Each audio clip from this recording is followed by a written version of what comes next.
Will Silverstein with News 3 out in front of the federal building. This spot is supposed to be where protesters will meet up on Saturday to protest ongoing ICE raids across the country. Now, just earlier in the week, you had protesters that were out on the Fremont District area, just a little more than 1 block away. We take you to all the scenes that unfolded from Wednesday night into the rest of the week, and again, ahead of this weekend's proposed protests.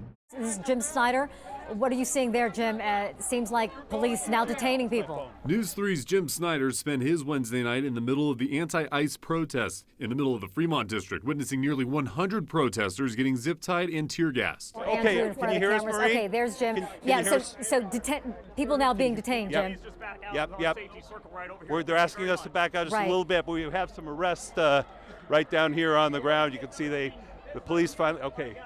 We're still a little bit too far. Turn around this way, Ben. We can see police are making some arrests. They finally hit the point where the crowd would not disperse, and they are now making some arrests down here tonight, firing more rubber bullets, more tear gas being used, and the unrest continues on the streets of Las Vegas. There's a crowd running toward you, and the tear gas has been deployed, and that's when it hits you. So it was just kind of the fog of covering a story like that, a very fluid situation, and that's what made it tricky at times. Jim taking the time to talk with us the day after and still feeling the effects of the tear gas. Also still recovering from the protests, the man behind Jim's camera, photojournalist Ben Barajas. I did not expect anything at this level. I didn't expect to see anything like that.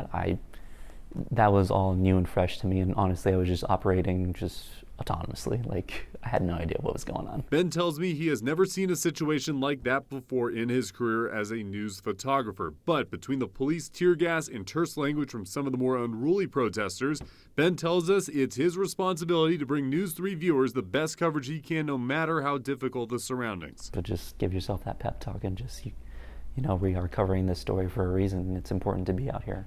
And that's one of the reasons why I am a photographer, and that's why I do what I do, to tell that story, to show other people, our viewers, that, hey, this is what's going on in our community right now, and it's important to cover it. Putting things in perspective, Jim telling us sometimes the message of the protests gets lost in some of the most extreme actors. Any time that there's a demonstration, you have a core group of people, and then sometimes you have, outlier troublemakers who are doing things like spray painting the building, and that's when things cross the line, and it kind of spoils it for everyone. Our Laura Lagarde out there this morning, along with our Andrew Nomura, both in the downtown Las Vegas area, as we will talk about right now at 4:02 in the morning, what it looks like. Coverage not stopping for our morning crew who came in early to cover the protests. Our Laura Lagarde grabbing an interview with 2 minors detained near the protests who say they were caught in the crosshairs. I met a parent who was picking up her daughter and her cousin, both who are only 17 years old. They told me that people who were younger than 18 were able to be released by a parent or guardian.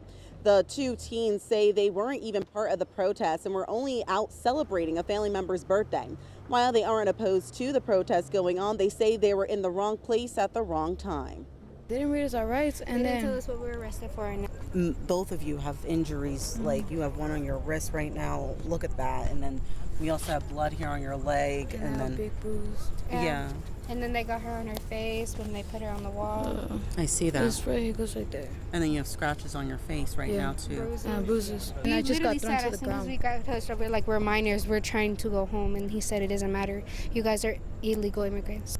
Next thing you know, we're in handcuffs, and they're not caring if you're a kid, if you're a mom, if you're anybody. They don't care if you're an elder. You're just an immigrant to them. The day after the protest, News 3 visited the sites of where those demonstrations took place just that night before. We saw workers removing graffiti off of the federal courthouse building, but also saw something else. Several people holding American flags. Turns out a new citizen swearing-in ceremony happened right inside that courthouse. We caught up with Veronica Jara, originally from Mexico.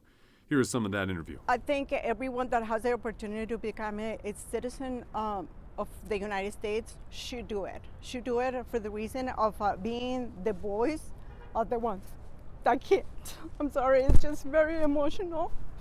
And I was actually talking to my sister. I was like, with everything that is going on right now, it is a mix of feelings, because you want to help, but at the same time you feel Like, you can't. Ara saying the United States Constitution is under attack. Right now, our Constitution is not being implemented as it should. Check and balances. Right now, the Congress is not checking the power, and power should be for the people. We, the people, is on the Constitution. I'm sorry, it hurts my heart. No, it's okay. And just last night, right here, there were several people arrested for protesting Yes. what you're talking about. How do you feel about that? Why are they arresting this USA citizen? People who cannot be on the streets doing a peaceful protest. Obviously, they're on their houses because they know they cannot be out there speaking and having their voice heard. I'm out here to speak for those who can't and to support our people. We're here speaking for everybody who we can't speak for, like we have to speak up for the right reasons. And if people are not doing it, then who will? Going back to Jim, who leaves us with a little perspective about the peaceful protesters and those taking advantage of the situation. When you talk one-on-one with people who are very committed to the cause, and they're out there, as you point out, in the heat, dedicating their time because they feel it's important to, make their voices heard on a particular issue. And on that level, that's really impressive.